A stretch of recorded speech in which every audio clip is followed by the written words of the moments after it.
On this Tuesday night, stinging defeat. The federal Liberals lose a long-time riding to the Conservatives. And it's clear that I and my entire Liberal team have much more work to do.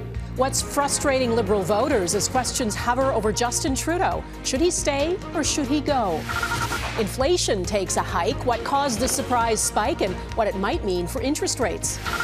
The road to catching car thieves, how dozens of arrests were made and almost 200 stolen cars recovered in Ontario. Plus, no Stanley Cup runneth over for the Oilers. We're proud, but we're heartbroken. And why one Ontario First Nation is celebrating Florida's win.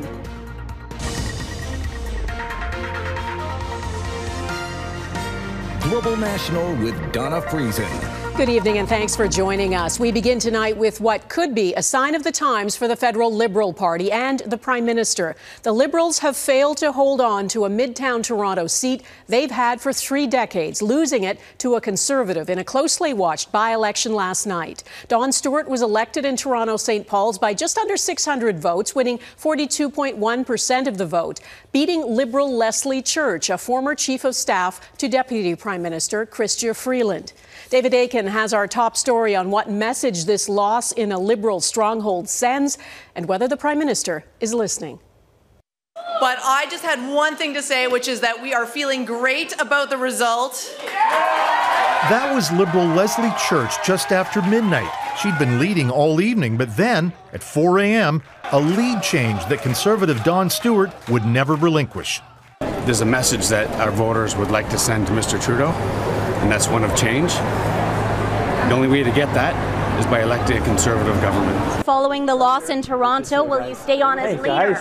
Justin Trudeau, though, was not taking questions about the message that voters sent, nor about his own future, but he did make this statement. This was obviously not the result we wanted, but I want to be clear that I hear people's concerns and frustrations.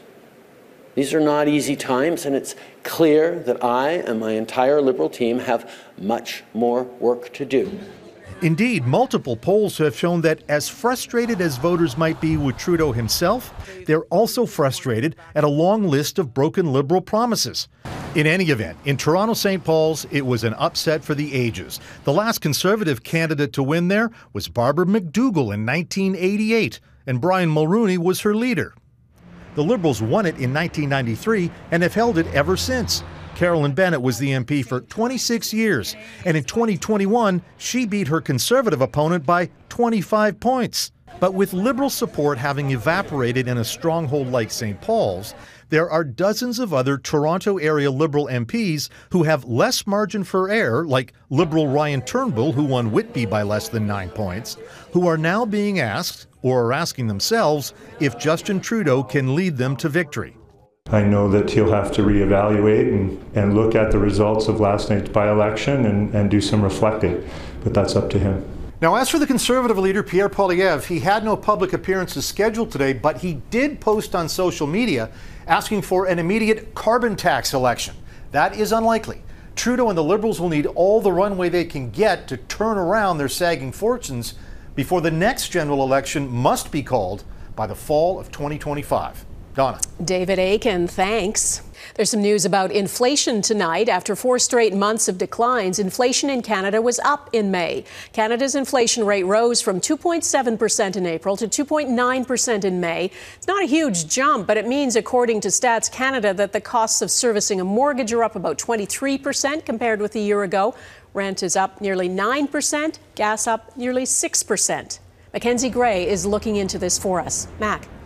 The Liberals' political problems don't just stem from the by-election alone, Donna. Inflation, a key ballot issue, unexpectedly jumped. There are a number of risks that we're watching closely. The biggest threat on Bank of Canada Governor Tiff Macklem's radar, an inflation rebound that's come to fruition. Cell phone plans, travel and rent, driving inflation to 2.9% in May, making the next meeting to determine interest rates a whole lot more intriguing.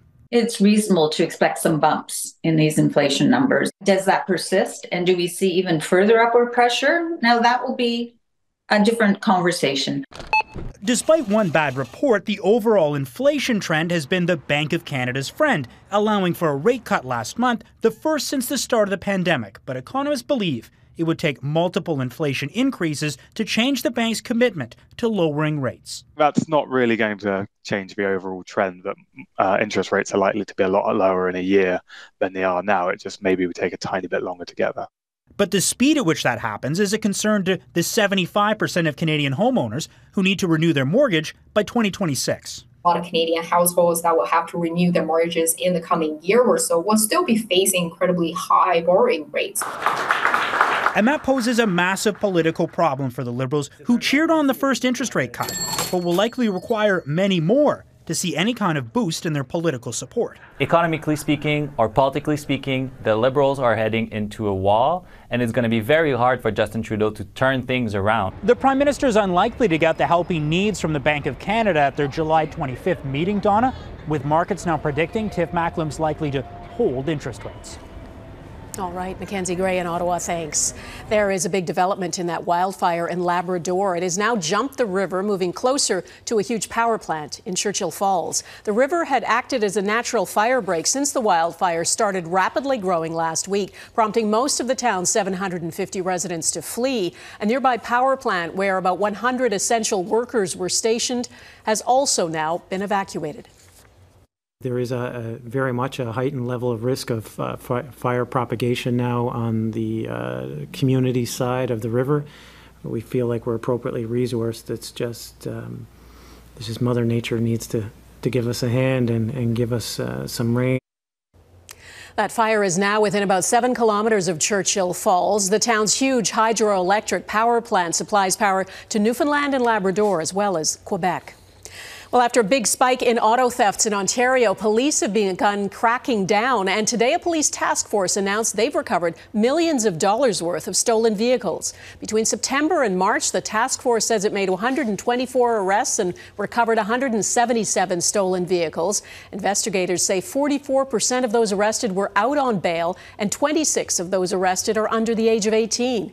Intelligence gathered by the task force also led police to dismantle an alleged criminal network last week tied to violent auto thefts and home invasions. What is alarming about this investigation is that the vehicle thefts were not simply carried out in the middle of the night on an unoccupied target vehicle. Many of the thefts involved violence, some with forceful entry into homes, with demands that the owners hand over the keys to their vehicles. Police also seized guns, ammunition, and tools commonly used in auto thefts. They say it remains one of the top revenue generators for organized crime. Kenya's president is vowing to restore order in his country after his deeply unpopular tax hikes led to huge protests. Today, they escalated into an attack on the country's parliament. Police opened fire as thousands stormed the parliamentary complex and set fire to parts of the building. At least 5 people are dead. Many more are injured, and the anger is spreading. Kenya is in the midst of a cost of living crisis, and the president faces an unprecedented rebellion against his finance bill. Mike Armstrong explains why Kenyans are so frustrated. The Kenyan government knew there was opposition to its new tax bill. It may have underestimated just how much. We are rejecting it, every clause. And we are not asking for any amendment.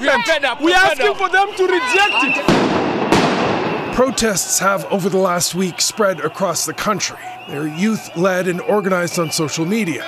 Tuesday, thousands marched through Nairobi's business district, pushing through barricades while police pushed back. Why are you doing this? Why? Images shared on television and online show protesters eventually storming the Kenyan parliament where the controversial finance bill was being debated, even making it into the National Assembly chamber. Mr. Speaker, sir, I'm here to address you.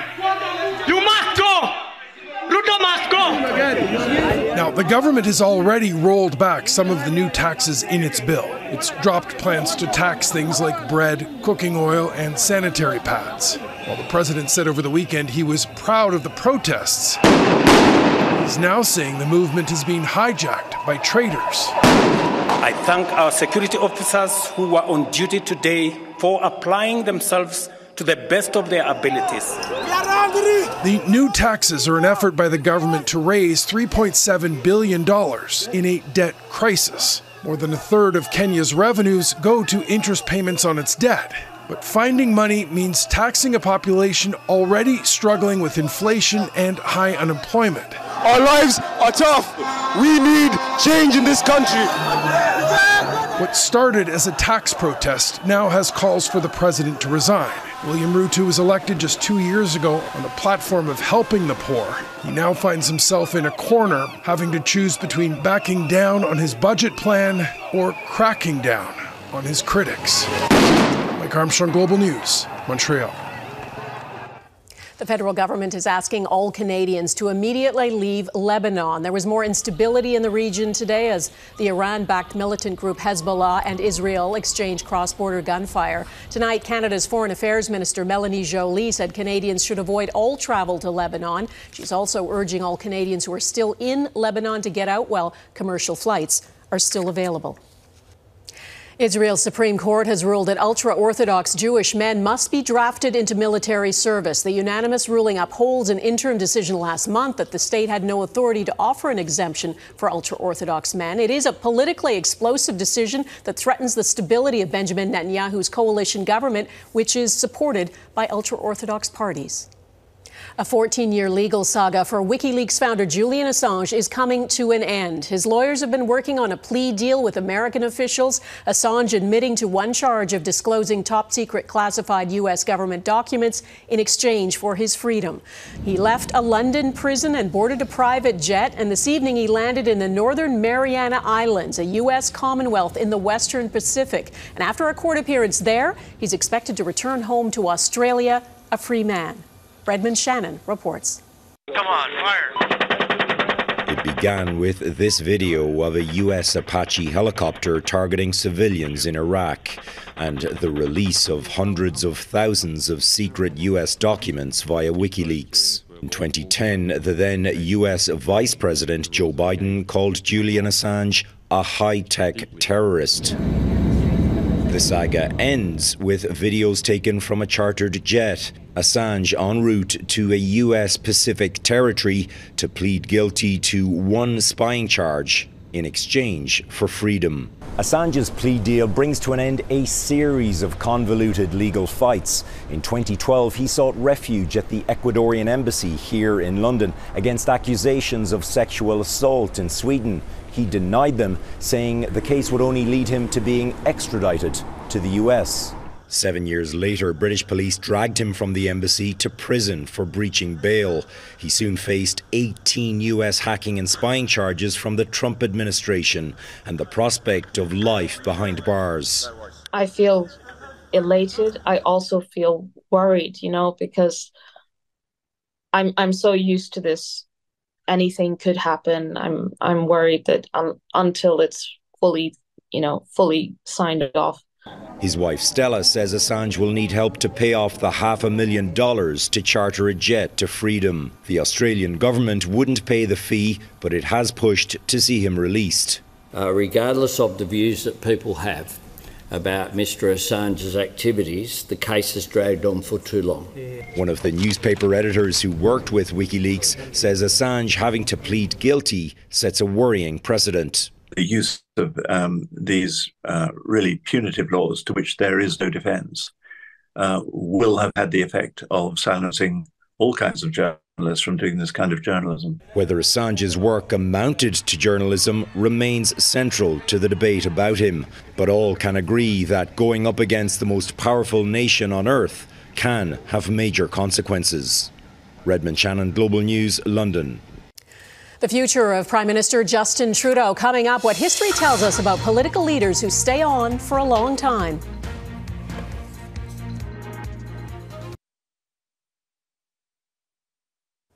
Former BC Premier John Horgan has been diagnosed with cancer for a third time. Horgan has disclosed he has thyroid cancer. He's receiving immunotherapy treatment in a hospital in Berlin, where he is serving as Canada's ambassador to Germany. He says it was discovered during a routine follow-up of his previous throat cancer. He also had bladder cancer in his 40s.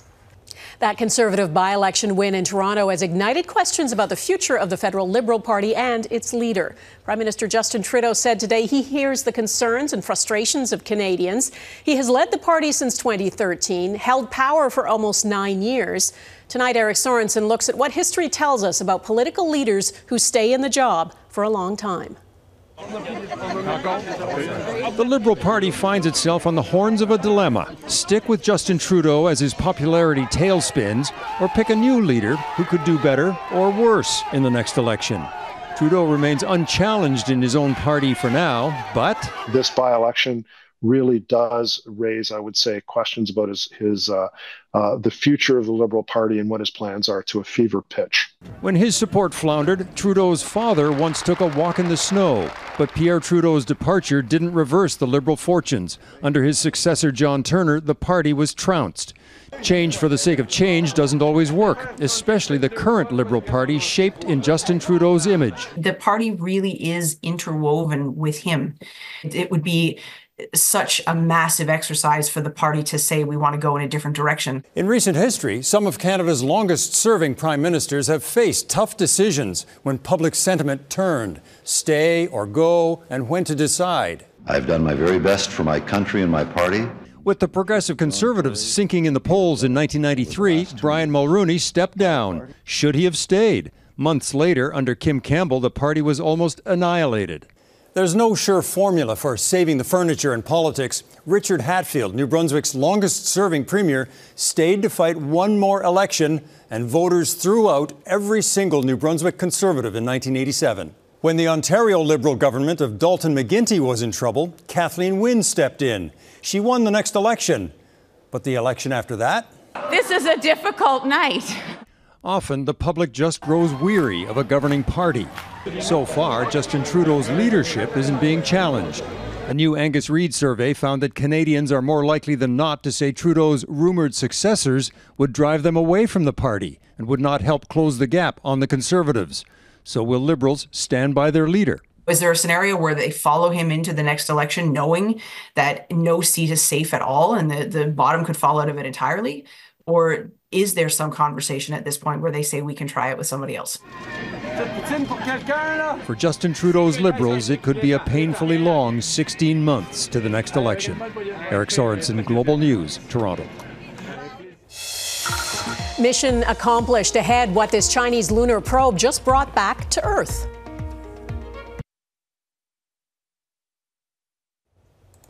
The International Criminal Court has issued arrest warrants for 2 top Russian officials suspected of war crimes and crimes against humanity. The ICC accused the former defense minister and Russia's highest-ranking military officer of attacking civilian targets in Ukraine. The court says there are reasonable grounds the men are responsible for missile strikes on Ukraine's electrical grid. It's the 3rd time the court has accused senior Russian leaders of war crimes. Russia doesn't recognize the ICC and it has no power to arrest them, but the warrants do restrict where the men can travel. China's lunar probe has returned to Earth, bringing with it the first samples ever taken from the far side of the moon. The re-entry capsule touched down in northern China today, carrying lunar soil collected from the moon's unexplored side. It's believed the samples include volcanic rock and other material that are millions of years old, and scientists hope they'll reveal new details about the formation of the Earth, moon, and our solar system. The late host of Jeopardy, Alex Trebek, is being honored with his own American stamp set. It looks like a Jeopardy game board. Every stamp has the same question. This naturalized U.S. citizen hosted the quiz show Jeopardy for 37 seasons. Trebek, who was born in Ontario but lived in L.A., died of pancreatic cancer in 2020. His stamp will be released on July 22nd on what would have been his 84th birthday. Heartbreak in Edmonton next. Sure, there's pain in losing, but there are Canadians to celebrate.